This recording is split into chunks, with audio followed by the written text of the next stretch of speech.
Bienvenidos a su canal Esh Elohim. Hoy estaremos viendo la Parashá Shemot, donde comenzamos el libro del Éxodo y somos introducidos al inicio de la redención del pueblo de Israel. Aquí veremos cómo Yahweh prepara el escenario para liberar a su pueblo, levantando a Moshe y mostrando su poder frente a la opresión. Acompáñanos para descubrir las profundas enseñanzas espirituales que esta porción tiene para nuestra vida hoy. La paradoja divina: cuanto más los oprimían, más crecían. El pasaje de Éxodo 1 nos introduce a una de las paradojas más profundas de la historia bíblica. La opresión no logró extinguir al pueblo, sino que se convirtió en el escenario donde el propósito del Eterno se manifestó con mayor fuerza. Israel entra a Egipto como una familia extendida, 70 personas con nombre y rostro, no como una nación organizada ni como una amenaza política. Sin embargo, el texto declara que fructificaron, se multiplicaron, fueron aumentados y fortalecidos en extremo. Este lenguaje no es casual, evoca directamente el mandato original de Génesis de fructificar y multiplicarse, mostrando que aún en tierra extranjera la bendición del Eterno no estaba suspendida. La opresión no aparece primero, primero aparece la bendición. Esto nos enseña que el crecimiento del pueblo no fue una reacción a la persecución, sino la fidelidad del Eterno a su promesa hecha a Abraham. La paradoja comienza aquí. Egipto intenta controlar un proceso que no originó. El crecimiento de Israel no depende de la aprobación del entorno, sino de la palabra del Eterno que sigue activa aun cuando las circunstancias parecen contradecirla. Cuando se levanta un nuevo rey que no conocía a José, se inaugura una etapa oscura, marcada por el temor político y la inseguridad humana. El faraón percibe el crecimiento de Israel como una amenaza, no porque Israel haya declarado guerra, sino porque la bendición visible despierta miedo en los corazones que no reconocen al Eterno. Aquí la paradoja se profundiza. El sistema opresor nace del temor, no de la justicia. El texto dice: seamos sabios para con él, pero la sabiduría que propone Egipto es violencia, explotación y control. En contraste, la verdadera sabiduría bíblica siempre comienza con el temor del Eterno. Mientras Egipto impone cargas, comisarios y trabajos forzados, el pueblo no desaparece. Al contrario, cuanto más los oprimían, tanto más se multiplicaban. Esto revela un principio espiritual profundo. Los sistemas humanos pueden controlar cuerpos, pero no pueden anular promesas divinas. La opresión puede limitar el movimiento, pero no puede frenar el propósito. Lo que Egipto diseñó para debilitar, terminó fortaleciendo aquello que quería destruir. La dureza del trabajo, barro, ladrillo, campo, no es solo una descripción histórica, sino una imagen espiritual de cómo el poder intenta reducir la identidad del pueblo a mera producción. Israel es tratado como herramienta, no como portador de promesa. Sin embargo, el texto insiste: crecían y se multiplicaban. Aquí la paradoja divina se vuelve escandalosa para la lógica humana. Normalmente la opresión desgasta, divide y reduce, pero cuando el Eterno está presente, la aflicción se convierte en matriz de crecimiento. No porque el sufrimiento sea bueno en sí mismo, sino porque el Eterno es capaz de redimir incluso lo que fue diseñado para destruir. Esta verdad atraviesa toda la Escritura. José creció en la cárcel, y más adelante Israel nacerá como nación precisamente desde la esclavitud. La opresión no niega el llamado, lo revela. El barro que pretendía hundirlo se convierte, paradójicamente, en el suelo donde la identidad colectiva comienza a consolidarse. La reacción extrema del faraón, ordenar la muerte de los niños, muestra hasta dónde puede llegar un sistema cuando se siente amenazado por la vida que no controla. Sin embargo, el texto introduce un contraste crucial. Las parteras temieron al Eterno. Dos mujeres sin ejército, sin poder político, se convierten en instrumentos de preservación de vida. Aquí la paradoja alcanza un nivel aún más profundo. La obediencia silenciosa vence a la violencia institucional. El Eterno no levanta ejércitos todavía, levanta conciencias fieles. La vida de un pueblo no depende solo de grandes milagros visibles, sino de pequeñas decisiones de fidelidad en medio del riesgo. Mientras el rey de Egipto legisla muerte, el Eterno obra vida a través de quienes le temen. Esto enseña que el crecimiento del pueblo no fue solo biológico, sino espiritual. Aprendieron, aún en esclavitud, que el temor del Eterno es más poderoso que el miedo al hombre. La opresión revela quién gobierna realmente la historia. Esta paradoja divina, crecer bajo presión, no es exclusiva de Israel antiguo, es un patrón recurrente en la obra del Eterno. Cuando los caminos parecen cerrarse, Él ensancha el interior. Cuando la dignidad es negada externamente, Él fortalece la identidad interna. Éxodo 1 nos enseña que el crecimiento más peligroso para los imperios no es militar, sino espiritual. Egipto temió porque no pudo controlar el futuro que se estaba gestando en medio de la opresión. El pueblo crecía porque el Eterno estaba cumpliendo su palabra, no porque las condiciones fueran favorables. Esto confronta nuestra manera moderna de medir bendición. A menudo asociamos crecimiento con comodidad, pero la Escritura nos muestra que muchas veces el crecimiento más profundo ocurre en contextos adversos. La paradoja divina no glorifica la opresión, pero sí declara que la opresión no tiene la última palabra cuando el Eterno gobierna la historia. Finalmente, este pasaje nos prepara para entender que la esclavitud no era el final, sino el umbral de una revelación mayor. Antes de la redención pública hay una multiplicación silenciosa. Antes del éxodo hay una gestación prolongada. El Eterno permite que la presión aumente, no para destruir, sino para formar un pueblo capaz de recibir la libertad. La paradoja divina nos enseña que el crecimiento auténtico no siempre se nota de inmediato, pero siempre es efectivo. Israel salió de Egipto no como una familia, sino como una multitud. Lo que comenzó con 70 terminó desbordando la tierra. Así actúa el Eterno. Transforma el lugar de aflicción en el escenario donde su fidelidad se vuelve innegable. La historia no avanza por la fuerza del opresor, sino por la constancia del propósito divino. Éxodo 1 nos revela una verdad que atraviesa generaciones. La opresión humana jamás puede cancelar el diseño del Eterno. Lo que los imperios intentan frenar, Él lo acelera. Lo que buscan apagar, Él lo hace crecer. La paradoja divina nos invita a mirar la historia y nuestra propia vida con ojos espirituales. No todo retroceso es derrota, ni toda presión es señal de abandono. A menudo es precisamente en los momentos más duros donde el Eterno está gestando algo más grande de lo que imaginamos. Israel no entendía plenamente lo que estaba ocurriendo, pero la promesa seguía viva, multiplicándose silenciosamente. Así también hoy, el Eterno sigue obrando en medio de contextos adversos, escribiendo historias de crecimiento donde el mundo solo ve opresión. Detente y examina tu propia historia. ¿En qué área te has sentido oprimido, limitado o desgastado? ¿Dónde pensaste que estabas perdiendo cuando quizá el Eterno estaba formando algo nuevo en ti? Este pasaje nos llama a confiar más allá de las circunstancias y a no medir la fidelidad del Eterno por la comodidad del presente. Si hoy estás bajo presión, no asumas que estás fuera del propósito. Tal vez estás justo en el centro de él. Permite que el Eterno transforme tu aflicción en crecimiento, tu cansancio en fruto y tu espera en esperanza. Cuando el enemigo termina financiando el plan del Eterno, el relato del nacimiento de Moisés nos introduce a una de las ironías más profundas de la historia bíblica.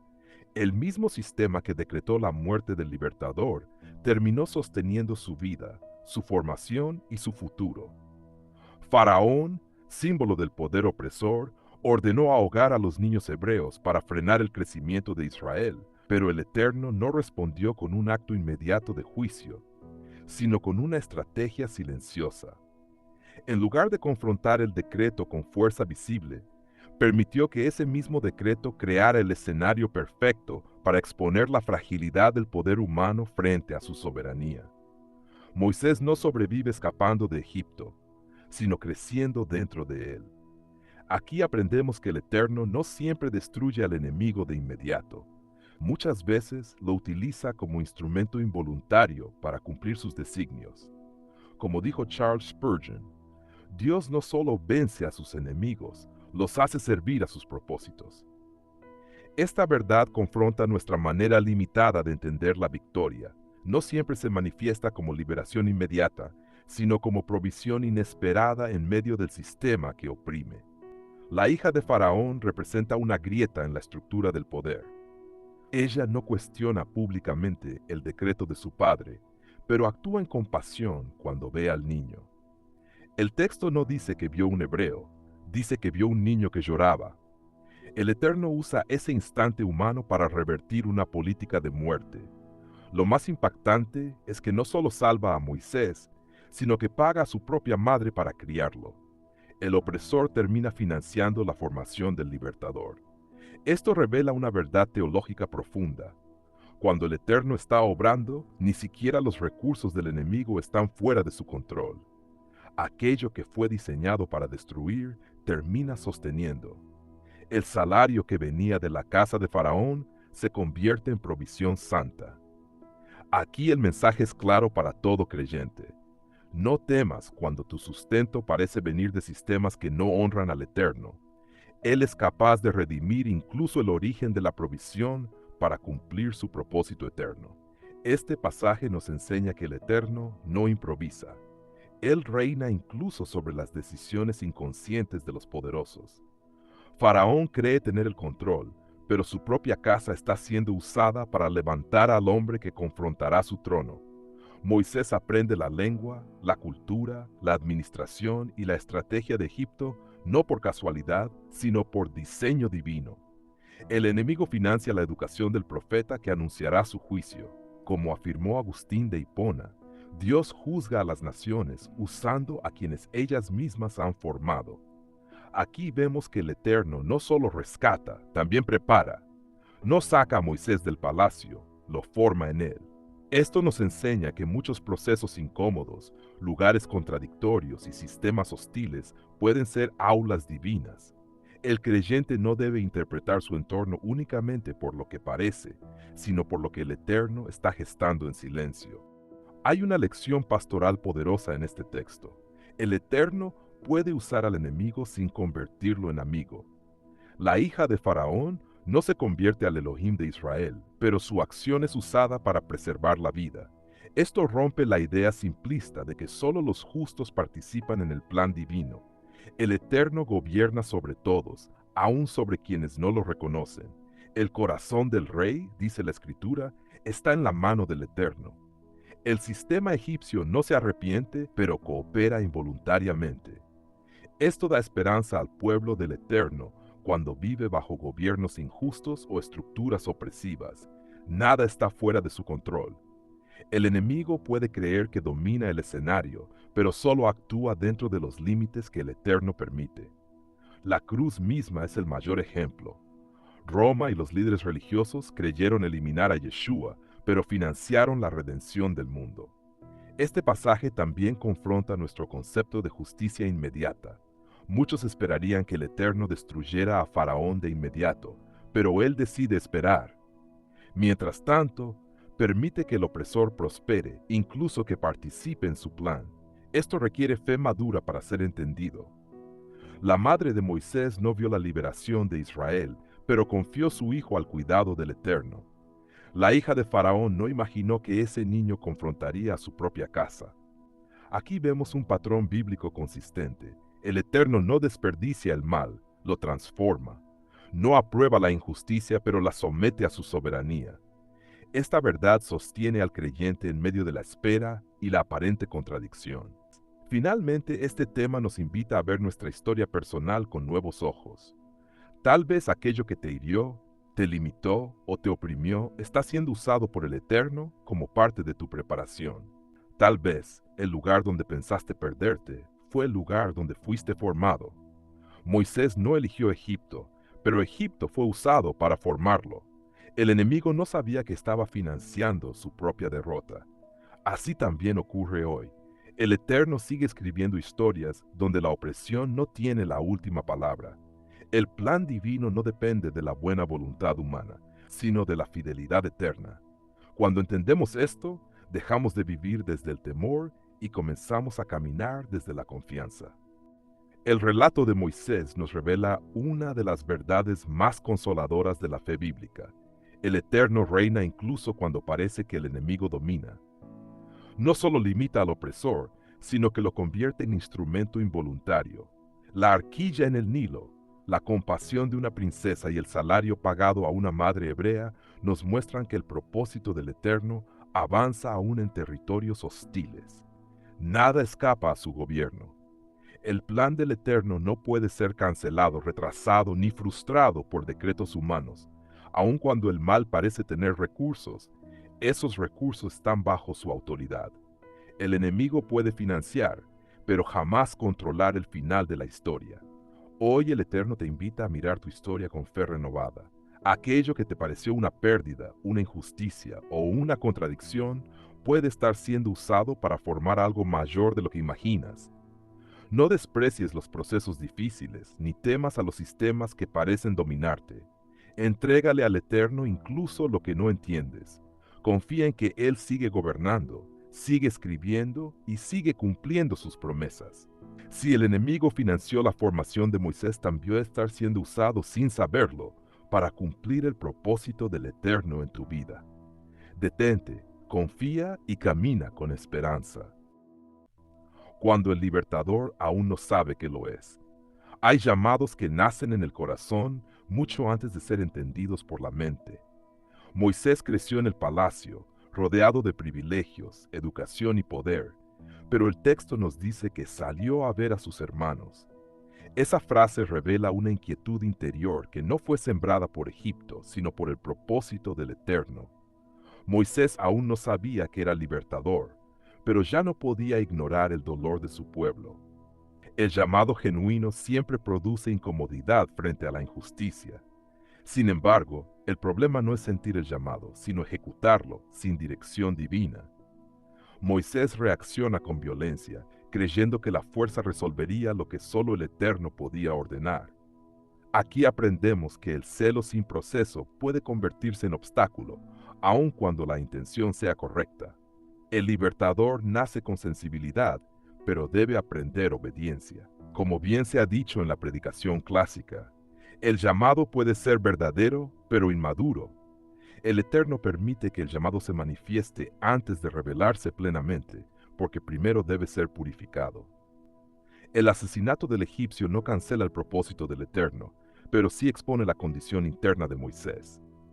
Él mira a todos lados antes de actuar, pero no mira al cielo. Esa es una diferencia crucial. El libertador que aún no sabe que lo es, suele actuar por impulso, creyendo que la urgencia justifica el método. Moisés intenta hacer justicia con sus propias manos y luego entierra el cuerpo, pensando que el asunto quedó resuelto. Pero nada queda oculto cuando el Eterno no ha sido consultado. Al día siguiente, Moisés es confrontado por sus propios hermanos, quienes rechazan su autoridad y le recuerdan su error. Este rechazo no es casual, es una lección. Antes de liderar a otros, Moisés debía aprender a someterse. El Eterno no puede confiar autoridad espiritual a quien aún no ha aprendido obediencia. El error no define a Moisés, pero sí revela que todavía no está listo. El libertador necesita aprender que la obra del Eterno no se adelanta con fuerza humana, sino con dependencia total. Cuando Faraón busca matar a Moisés, comienza una etapa decisiva, la huida al desierto de Madián. A los ojos humanos parece fracaso, pero en los planes del Eterno es transición. El libertador aún no sabe que lo es, pero está siendo apartado para ser formado. El Eterno suele usar el rechazo como cincel para moldear el carácter. Moisés pasa del palacio al anonimato, del reconocimiento al silencio, del poder a la soledad. Allí muere el orgullo del príncipe y comienza a nacer la mansedumbre del pastor. El desierto no es castigo, es escuela. Muchos llamados se frustran porque no entienden que el Eterno prepara en secreto lo que manifestará en público. En Madián, Moisés aprende a esperar, a escuchar y a vivir sin aplausos. El libertador debe aprender a caminar sin título antes de recibir autoridad. El rechazo no significa que el Eterno haya cambiado de plan, sino que está profundizando el proceso. Antes de enviar a Moisés a confrontar a Faraón, el Eterno debía confrontar a Moisés consigo mismo. En Madián, Moisés no predica, no lidera multitudes ni realiza señales. Cuida ovejas. Parece insignificante, pero es esencial. El Eterno nunca entrega una nación a quien no ha aprendido a cuidar lo pequeño. Defender a las hijas de Reuel, dar agua a las ovejas y vivir como forastero forman parte del entrenamiento divino. El libertador aún no sabe que lo es, pero cada acto cotidiano está puliendo su carácter. El Eterno valora la fidelidad silenciosa más que la ambición espiritual. Moisés aprende paciencia, constancia y humildad, virtudes indispensables para guiar a un pueblo difícil. El desierto enseña a escuchar la voz del Eterno sin distracciones. Aquí se cumple una verdad eterna. Antes de usar a alguien poderosamente, el Eterno lo enseña a servir profundamente. Moisés no sabe que está siendo preparado para hablar con reyes, pero aprende primero a escuchar el balido de las ovejas. Nada en el proceso es desperdiciado cuando el Eterno está al control. Mientras Moisés es formado en el desierto, Israel gime bajo la opresión. El texto dice que el clamor subió y que el Eterno se acordó de su pacto. Esto revela una sincronía perfecta. Cuando el clamor alcanza su punto más alto, el libertador ya está siendo preparado. El Eterno no improvisa redención. Él actúa en el cumplimiento exacto del tiempo. Moisés cree que su historia quedó atrás, pero el cielo está alineando todas las piezas. El silencio del Eterno no es ausencia, es estrategia. A veces el Eterno guarda silencio porque está trabajando en varios frentes a la vez. Israel clama, Moisés aprende, el tiempo se cumple. El libertador aún no sabe que lo es, pero el Eterno ya está moviendo la historia. La fidelidad del Eterno no depende de la percepción humana.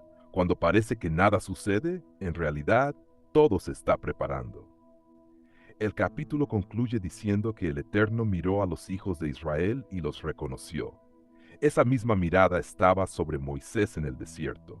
Ser visto por el Eterno es más importante que ser aprobado por los hombres. Moisés no tenía título, ni influencia, ni plataforma, pero tenía la atención del cielo. El libertador aún no sabe que lo es, pero el Eterno ya lo ha señalado.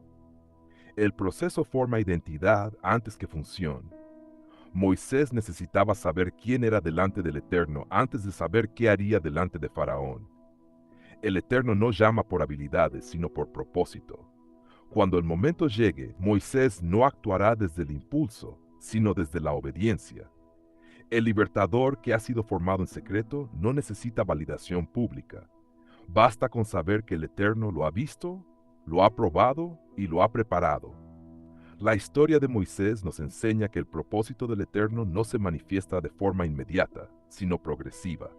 El libertador no nace listo, es formado a través de errores, silencios, rechazos y desiertos. El Eterno no tiene prisa, porque su obra es perfecta. Cada etapa, incluso las más dolorosas, tiene sentido dentro del plan eterno. Si hoy te encuentras en un tiempo donde no entiendes tu lugar, donde sientes llamado pero no dirección, recuerda, el Eterno no ha terminado contigo. Tal vez aún no sabes lo que eres, pero Él sí lo sabe. El desierto no es el final, es la antesala de la misión. El propósito no se pierde en el proceso, se afirma.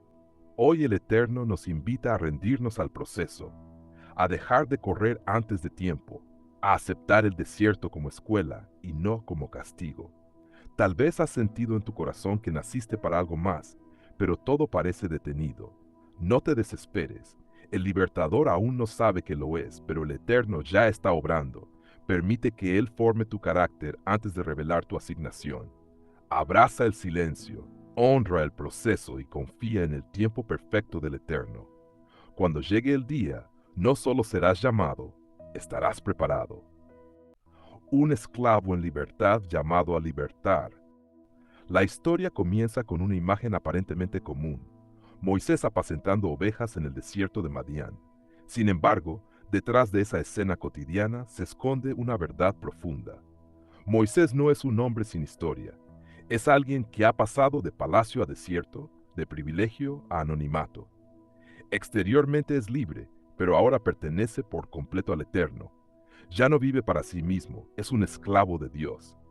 Esta es la paradoja central del pasaje. El único verdaderamente libre es el que ha rendido su voluntad. Mientras Israel gime bajo la esclavitud de Egipto, Moisés vive una esclavitud distinta, voluntaria y transformadora. No hay cadenas en sus manos, pero sí una obediencia que lo gobierna. La zarza ardiente no aparece en un templo ni en una ciudad, sino en el lugar donde el esclavo de Dios cumple fielmente lo que tiene delante. Como dijo A. W. Tozer, Dios rara vez usa a alguien grandemente hasta que primero lo ha quebrantado profundamente. El desierto no fue castigo, fue preparación. El Eterno no llama a Moisés cuando huye, sino cuando aprende a someterse. Allí, en la rutina, el esclavo de Dios es visitado por la gloria divina. La zarza que arde sin consumirse revela el carácter del llamado. El fuego representa la santidad del Eterno, pero la zarza muestra la fragilidad humana sostenida por su presencia. Moisés se acerca movido por curiosidad, pero permanece por reverencia. El Eterno lo llama por su nombre 2 veces, afirmando relación, propósito y pertenencia. Antes de enviarlo a libertar a otros, lo afirma como esclavo suyo. Quita el calzado de tus pies no es una orden ceremonial, es una declaración de autoridad. Aquí ya no gobiernas tú. El esclavo de Dios aprende primero a reconocer territorio santo. Charles Spurgeon decía que Dios no unge al orgullo, unge a la humildad. Moisés cubre su rostro porque entiende que no está ante una misión, sino ante una presencia. El Eterno no comienza hablando de Egipto, comienza revelándose a sí mismo como el Dios de los padres, el Dios fiel a sus pactos. El esclavo de Dios no actúa por impulso personal, actúa porque conoce a aquel a quien pertenece. Antes de enfrentar al faraón, Moisés debe aprender a temer al Eterno. Esta esclavitud no aplasta, ordena el alma. La libertad verdadera nace cuando se reconoce quién es el amo. Cuando el Eterno declara que ha visto la aflicción de su pueblo y ha oído su clamor, revela que la historia humana no está abandonada. Sin embargo, la respuesta divina no es inmediata ni impersonal. Ven, por tanto, ahora y te enviaré. El Eterno decide liberar esclavos usando a un esclavo suyo. Moisés no es llamado como estratega, sino como propiedad divina. Su primera reacción no es valentía, sino inseguridad. ¿Quién soy yo? Esa pregunta no descalifica el llamado, lo confirma. El esclavo de Dios no confía en sí mismo. Martín Lutero decía que Dios crea de la nada. Por eso, hasta que el hombre no es nada, Dios no puede hacer nada con él. Moisés ha llegado a ese punto.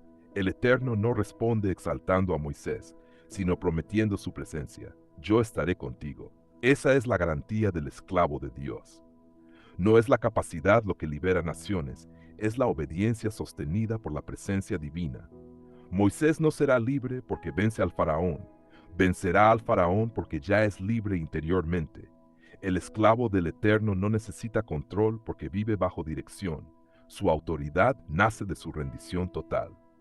El llamado incluye una misión clara: sacar a Israel de Egipto para que sirva al Eterno. La liberación no tiene como fin la autonomía, sino la adoración. Moisés es enviado no para crear un pueblo independiente, sino un pueblo consagrado. Aquí entendemos que la libertad bíblica nunca es un fin en sí mismo. El esclavo de Dios comprende que liberar a otros implica caminar primero bajo obediencia absoluta.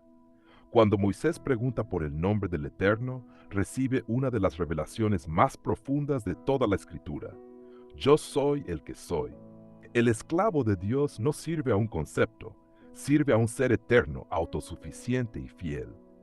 Como dijo Leonard Ravenhill, un hombre que está lleno de Dios nunca puede ser controlado por hombres. Moisés llevará ese nombre a un pueblo oprimido para recordarles que su esperanza no depende de Faraón. El esclavo del Eterno se convierte en portavoz de la identidad divina. No habla por cuenta propia. Su vida se convierte en instrumento. La verdadera autoridad no proviene del poder humano, sino de la pertenencia absoluta al Eterno. El mensaje que Moisés debe anunciar no es negociable. El Eterno ha visto, ha oído y ha decidido intervenir. El esclavo de Dios no suaviza el mensaje para hacerlo aceptable. Él obedece. El Eterno se presenta como el Dios de Abraham, Isaac y Jacob, recordando que la liberación actual está conectada con promesas antiguas. El esclavo de Dios vive consciente de la continuidad del propósito eterno. No improvisa, camina dentro de una historia más grande que él. Moisés no libera para llevar a Israel a un lugar cualquiera, sino a una tierra prometida. Esto nos enseña que la esclavitud del Eterno siempre apunta a plenitud. Como dijo John Piper, Dios es más glorificado en nosotros cuando estamos más satisfechos en Él. Moisés no es esclavo por obligación, sino por convicción. Sabe que la libertad sin dirección termina en caos. Israel será libre cuando aprenda a pertenecer al Eterno. Moisés es la evidencia viviente de esa verdad. Él ya vive lo que Israel aún no entiende. El esclavo de Dios camina adelantado a la historia que el Eterno está por escribir. Este pasaje nos confronta con una verdad ineludible. Todos somos esclavos de algo. La pregunta no es si servimos, sino a quién. Moisés es libre porque eligió ser esclavo del Eterno. Egipto es poderoso, pero esclaviza. El Eterno gobierna, pero libera. Moisés acepta un llamado que lo llevará a confrontación, rechazo y desgaste, pero también a propósito eterno. El esclavo de Dios no elige el camino fácil, elige el camino fiel. Antes de que Israel salga de Egipto, Moisés ya salió del dominio del yo. Esa es la verdadera revolución espiritual. Como dijo Dietrich Bonhoeffer, cuando el Eterno llama a un hombre, lo llama a venir y morir. Moisés muere a su pasado, a su temor y a su autosuficiencia. Y en esa muerte encuentra vida. El esclavo del Eterno no vive para sí, y por eso vive plenamente. Esta historia no trata solo de Moisés, trata de todos los que han sido llamados a libertar a otros después de haber sido rendidos por completo al Eterno. Un esclavo en libertad llamado a libertar. Resume el corazón del llamado divino. Moisés nos enseña que la libertad auténtica no consiste en hacer lo que queremos, sino en pertenecer completamente al Eterno. Antes de enfrentar al faraón, Moisés aprende a postrarse. Antes de hablar con autoridad, aprende a escuchar. Antes de libertar multitudes, rinde su voluntad. El Eterno no busca hombres independientes, busca esclavos dispuestos. La esclavitud del Eterno no degrada, dignifica, no limita, dirige. Moisés no fue menos libre por pertenecer al Eterno, fue el hombre más libre de su generación. Este pasaje nos recuerda que la historia cambia cuando alguien decide dejar de ser dueño de su vida para convertirse en instrumento del propósito eterno. Hoy el Eterno sigue llamando desde la zarza. Tal vez no con fuego visible, pero sí con una voz clara al corazón. La pregunta sigue siendo la misma. ¿A quién perteneces? Puedes ser libre exteriormente y seguir esclavizado por dentro, o puedes rendirte al Eterno y caminar en verdadera libertad. El llamado no es cómodo, pero es glorioso. El Eterno no busca voluntarios ocasionales, busca esclavos dispuestos. Quita el calzado del orgullo, del miedo y de la autosuficiencia. Reconoce que la tierra donde Él te llama es santa. Tal vez no te sientes capaz, pero el esclavo de Dios no confía en su capacidad, confía en la presencia del Eterno. Hoy puedes responder como Moisés, heme aquí, porque solo el esclavo del Eterno es verdaderamente libre, y solo el que es libre puede ser enviado a libertar a otros. ¿Qué tienes en tu mano? Cuando el Eterno pregunta a Moisés, ¿qué es eso que tienes en tu mano? No lo hace porque ignore la respuesta, sino porque Moisés no la ha entendido todavía. Esta pregunta revela una verdad espiritual profunda. Muchas veces el Eterno ya ha puesto en nuestras manos lo necesario para cumplir su propósito, pero nuestra percepción está nublada por el miedo, la inseguridad o el pasado. Moisés ve una simple vara, el Eterno ve una herramienta de liberación. Así ocurre con frecuencia en nuestra vida. Vemos rutina donde el Eterno ve destino. Vemos debilidad donde Él ve autoridad. Isaías dijo alguna vez que los pensamientos del Eterno no son como los nuestros, y este pasaje lo confirma. Moisés había vivido 40 años con esa vara. apoyándose en ella para caminar, guiar ovejas y sobrevivir en el desierto, sin imaginar que ese objeto cotidiano se convertiría en instrumento del poder divino. La pregunta no es solo para Moisés, es para todo llamado. ¿Qué tienes ya que el Eterno quiere usar? Muchas veces pedimos nuevas señales, nuevas oportunidades o nuevas capacidades, cuando el Eterno quiere abrirnos los ojos para reconocer lo que ya está en nuestras manos. El problema no es la ausencia de recursos, sino la falta de visión espiritual. La vara de Moisés representa lo ordinario que ha sido rendido, aunque aún no ha sido consagrado.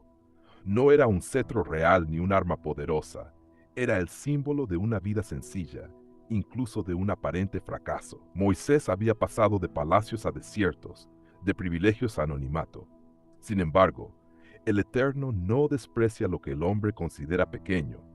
Jeremías dijo que antes de formarnos, el Eterno ya nos conocía, y eso incluye nuestras habilidades, experiencias y procesos. La vara era testigo del quebrantamiento de Moisés, pero también sería testigo de la gloria del Eterno. Cuando el Eterno le pide que la arroje al suelo, le está enseñando que aquello que no se rinde puede convertirse en amenaza, pero lo que se rinde puede transformarse en señal. La vara convertida en serpiente provoca temor, porque el poder de Dios sin entendimiento siempre asusta al hombre. Pero cuando Moisés obedece y la toma como el Eterno le indica, la serpiente vuelve a ser vara. Esto nos enseña que el problema no es lo que tenemos, sino cómo lo usamos y a quién lo sometemos. Lo ordinario en manos del Eterno se vuelve extraordinario. Uno de los detalles más humanos del pasaje es que Moisés huye de la serpiente. Huye de aquello que hace un momento era parte de su vida cotidiana. Esto revela una verdad incómoda. Muchas veces huimos de lo que el Eterno quiere usar para su gloria porque nos confronta, nos expone o nos recuerda nuestra fragilidad. El Eterno no elimina el temor de Moisés de inmediato, le enseña a enfrentarlo con obediencia. Extiende tu mano y tómala, le dice. El poder no estaba en la serpiente ni en la vara, sino en la palabra del Eterno. David, siglos después, entendería esto cuando dijo que aunque anduviera en valle de sombra, no temería, porque la presencia del Eterno estaría con él. Moisés aprende que la autoridad espiritual no se basa en ausencia de miedo, sino en obediencia a pesar del miedo. Muchos llamados se detienen porque temen fallar, temen hablar, temen no ser creídos, pero el Eterno no busca valentía humana, busca confianza. Lo que hoy te hace huir puede ser lo mismo que mañana el Eterno use para confirmar tu llamado delante de otros. Moisés anticipa el rechazo antes de obedecer. No me creerán. Este pensamiento revela una herida interna, pero también una realidad ministerial. El Eterno no niega que habrá incredulidad. En cambio, provee señales. Esto nos enseña que el Eterno no ignora la realidad humana, pero tampoco permite que sea excusa para desobedecer. Cada señal no es solo para convencer al pueblo, sino para fortalecer la fe del propio Moisés. La mano leprosa y restaurada es una imagen poderosa. El Eterno muestra que tiene poder tanto para herir como para sanar, para confrontar y restaurar. Isaías habló del poder sanador del Eterno, y aquí vemos esa verdad en acción. La incredulidad externa muchas veces refleja la inseguridad interna. El Eterno trabaja en ambas. Él no cancela el llamado por dudas, pero tampoco permite que las dudas gobiernen el llamado.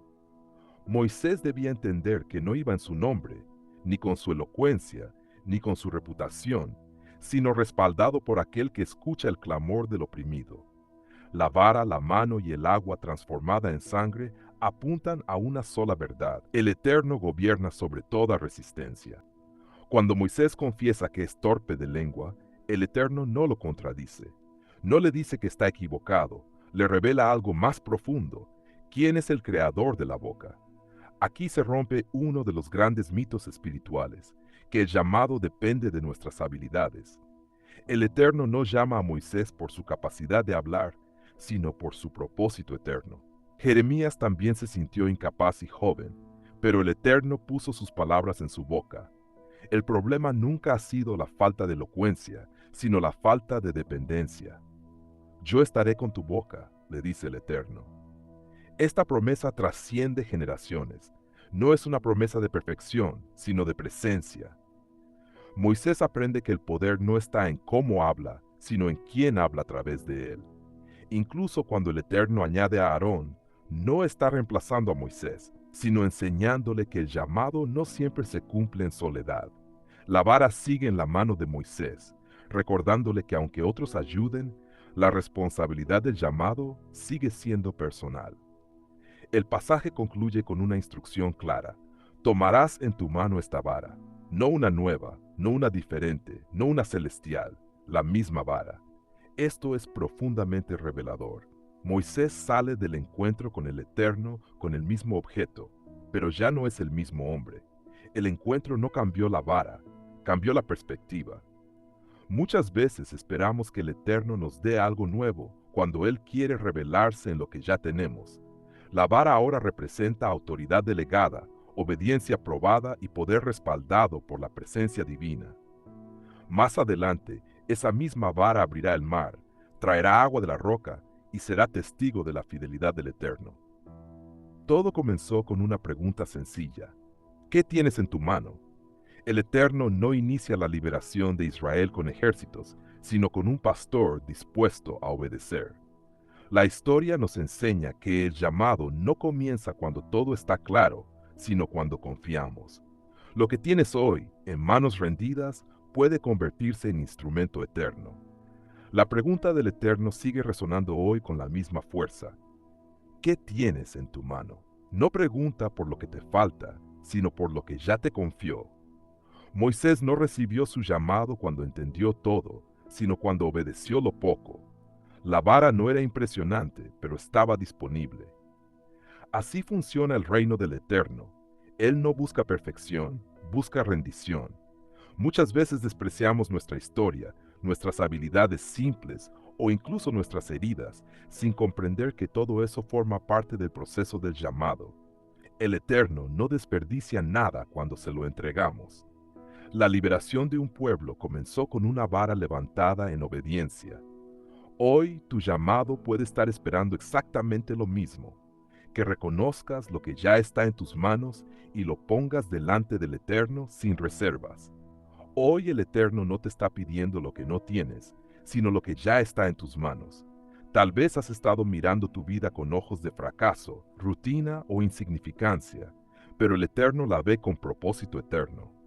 Detente un momento y pregúntate con honestidad, ¿qué he menospreciado que el Eterno quiere usar? ¿Qué he sostenido sin rendir? El llamado no comienza cuando desaparecen las dudas, sino cuando decidimos obedecer a pesar de ellas. Así como Moisés tuvo que extender su mano, hoy tú también estás siendo invitado a dar un paso de fe. No huyas de lo que el Eterno quiere transformar. Entrégale tu vara, tu historia, tu voz y tus temores. En manos del Eterno, lo ordinario se vuelve señal y lo pequeño puede convertirse en instrumento de liberación. Hoy es el día de ver con otros ojos lo que siempre estuvo en tus manos. Israel es mi hijo, cuando Dios pelea como padre. Este pasaje nos introduce a una de las declaraciones más íntimas y a la vez más confrontativas del carácter del Eterno. Israel es mi hijo, mi primogénito. Antes de plagas, antes de juicios, antes de la apertura del mar, el Eterno define el conflicto en términos de relación, no de política. Egipto no está simplemente oprimiendo a un pueblo extranjero, está tocando aquello que el Eterno llama hijo.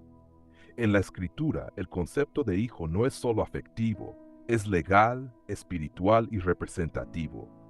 Un hijo lleva el nombre, la herencia y la continuidad del Padre. Al declarar a Israel como su hijo, el Eterno establece que lo que está en juego no es solo la libertad de un pueblo, sino la honra de su propio nombre. Moisés vuelve a Egipto no como diplomático, sino como mensajero de una paternidad ofendida. Aquí aprendemos algo esencial. Cuando el Eterno entra en escena como Padre, la historia deja de ser neutral. No es un Dios distante observando el sufrimiento humano. Es un Padre que ha visto, ha oído y ha decidido actuar. La redención comienza cuando entendemos que no somos un número en la historia, sino hijos en el corazón del Eterno. La paternidad del Eterno redefine completamente el tipo de guerra que se va a librar. No se trata de una revolución social ni de una rebelión armada, es un conflicto de filiación. Faraón se cree dueño de cuerpos. El Eterno declara pertenencia de identidad.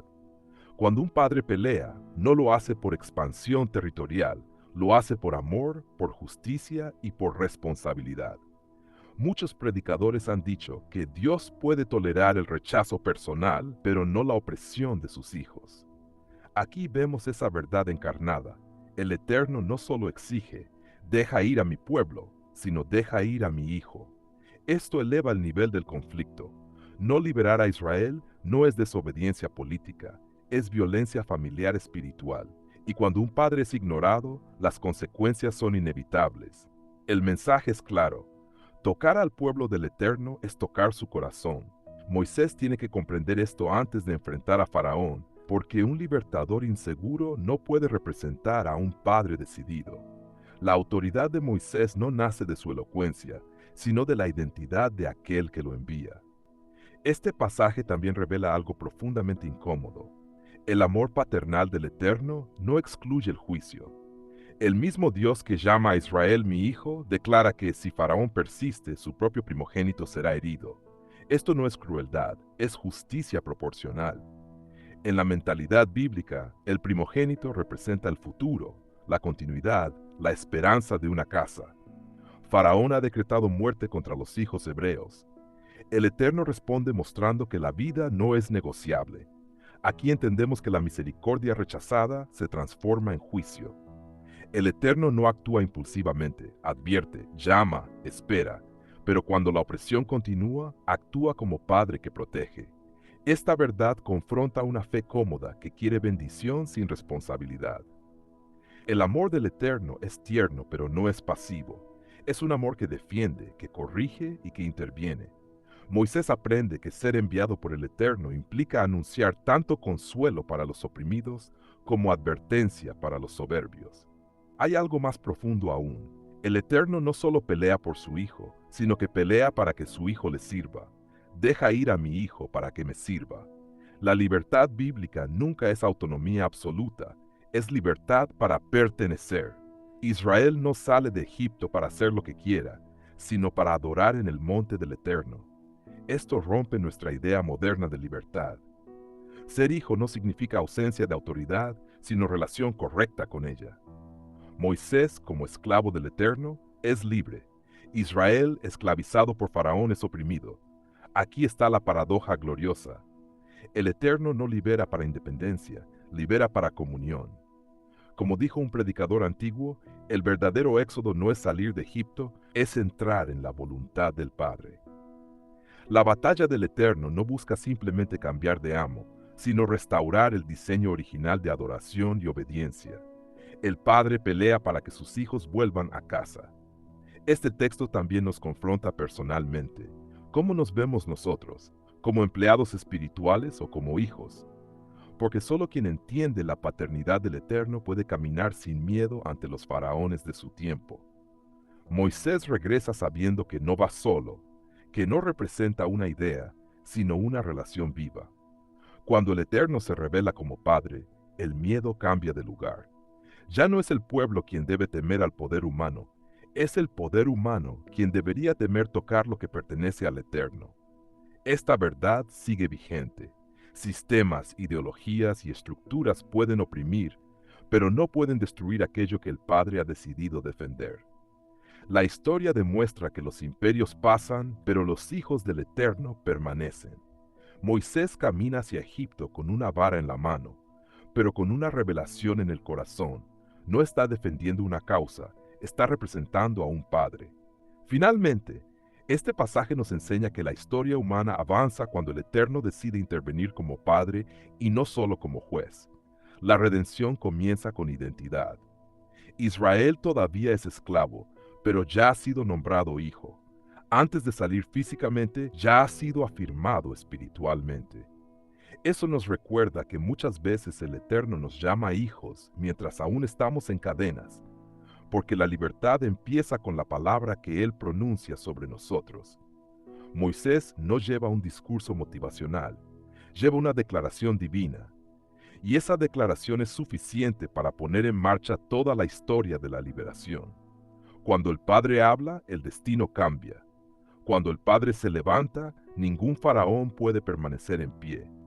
Israel es mi hijo. No es solo una frase teológica, es una declaración de guerra espiritual contra toda forma de opresión. El Eterno no es indiferente al sufrimiento de los suyos. Él ve, oye y actúa. Este pasaje nos recuerda que la redención no nace del poder humano, sino del amor paternal del Eterno. Moisés aprende que su autoridad no proviene de su pasado, ni de su preparación, sino de a quien representa. Cuando el Padre decide pelear, la historia se inclina a favor de los oprimidos. Esta verdad nos sostiene hoy. No caminamos solos, no luchamos por nuestra cuenta, no somos huérfanos espirituales. Somos hijos. Y cuando el Padre se levanta, ninguna cadena es demasiado fuerte, ningún sistema demasiado poderoso, ningún faraón demasiado grande. La liberación comienza cuando entendemos quién pelea por nosotros. Hoy, el Eterno sigue preguntándonos, ¿te ves como hijo o sigues viviendo como esclavo? Muchos creen en Dios, pero pocos descansan en su paternidad. Vivimos luchando, temiendo, justificándonos, cuando el Padre ya ha hablado identidad sobre nosotros. Este es un llamado a volver al corazón del Padre, a confiar en que Él pelea las batallas que no podemos ganar solos. Tal vez hoy enfrentas un faraón moderno, miedo, opresión, culpa, cansancio. El mensaje sigue siendo el mismo, es mi hijo. Permite que el Eterno defina tu identidad antes de definir tu lucha. Rinde tu vida, tu historia y tus temores a aquel que no pelea como tirano, sino como padre. Y descansa en esta verdad. Si eres hijo, no estás solo. El Padre ya está en camino. El faraón moderno, el sistema que oprime al pueblo del Eterno. En Éxodo 5 vemos a Faraón no solo como un hombre, sino como un sistema completo de opresión.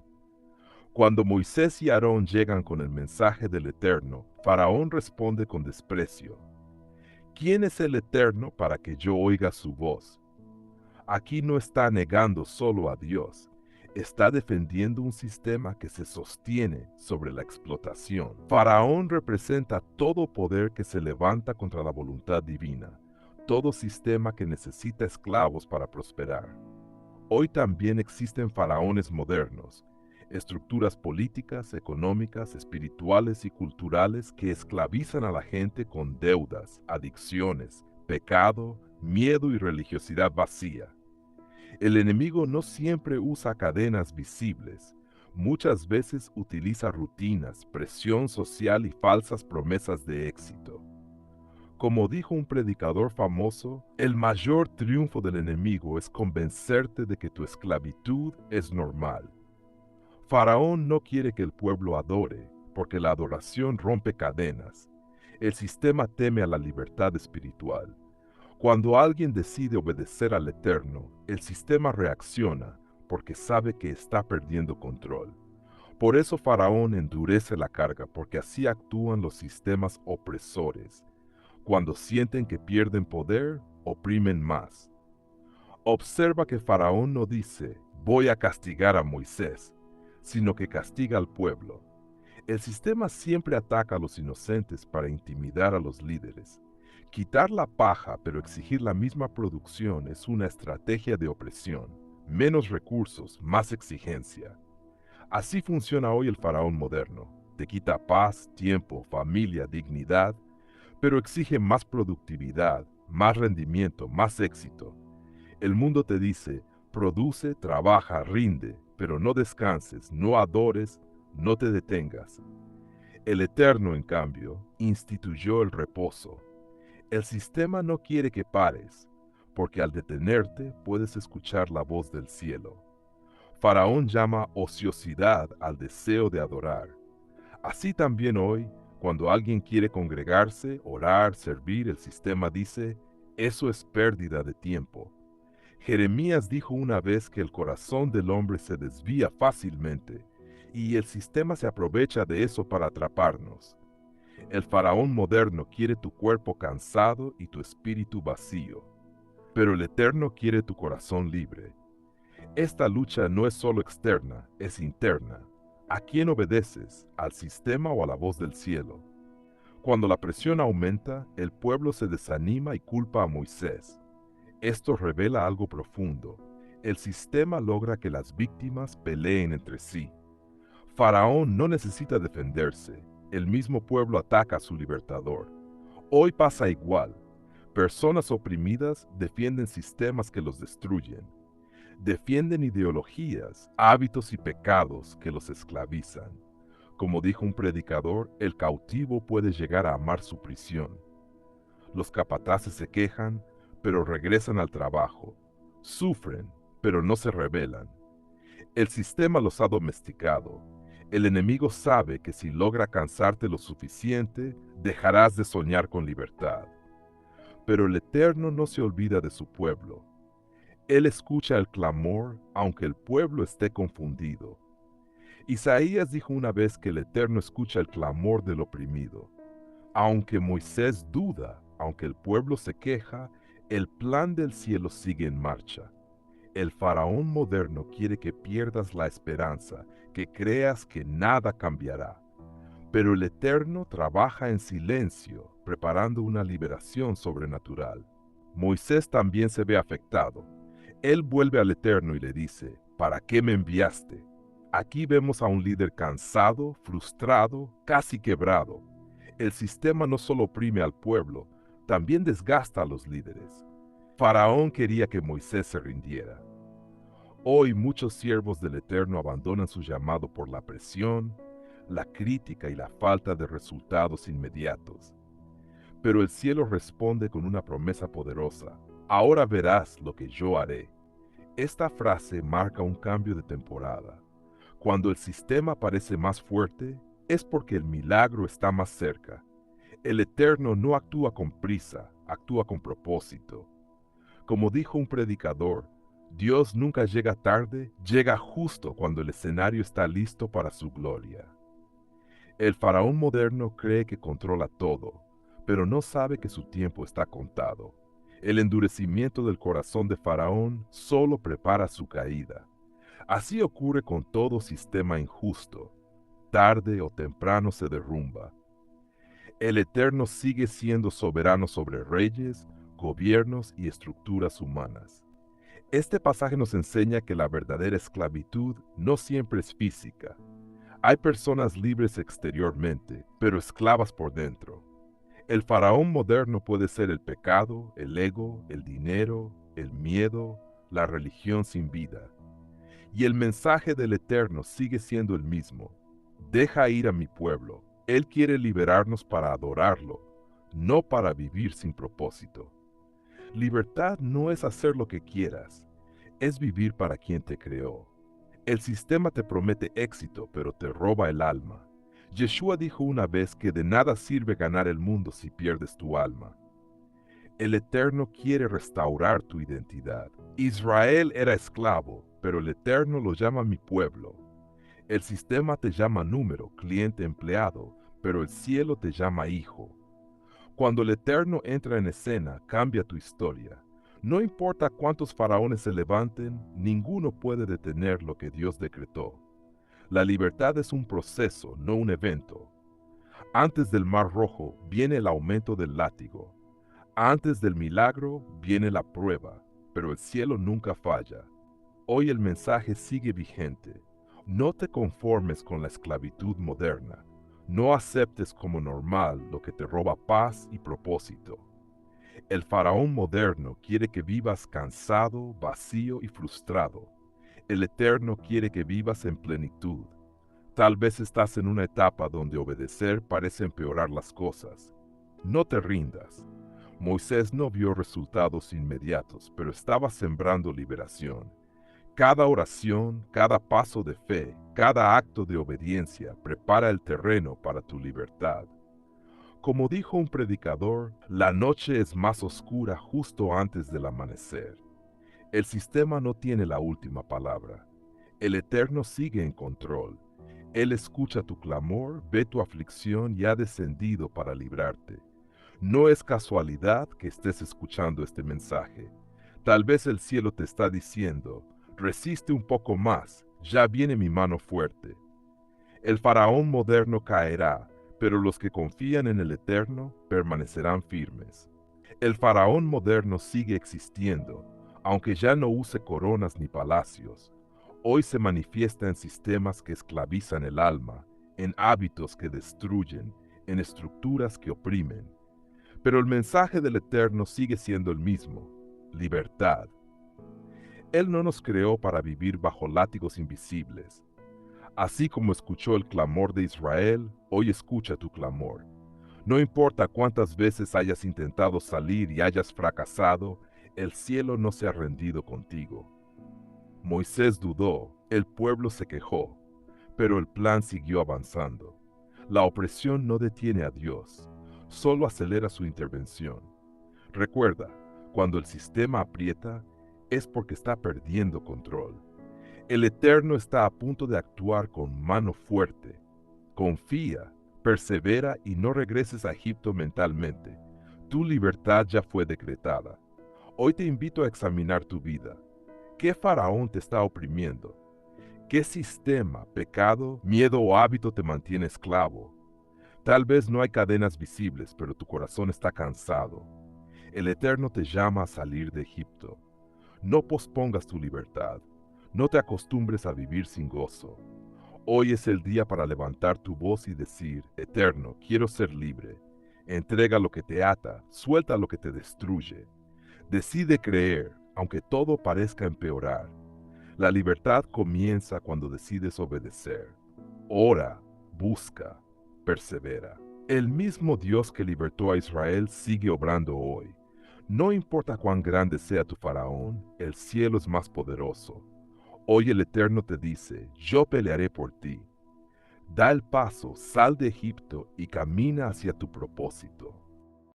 Este fue su canal Esh Elohim. Gracias por acompañarnos hoy. Te esperamos en el próximo Shabbat para seguir aprendiendo juntos de la Torá. Que el fuego del Eterno siga ardiendo en tu interior y que Yahweh fortalezca tu caminar cada día.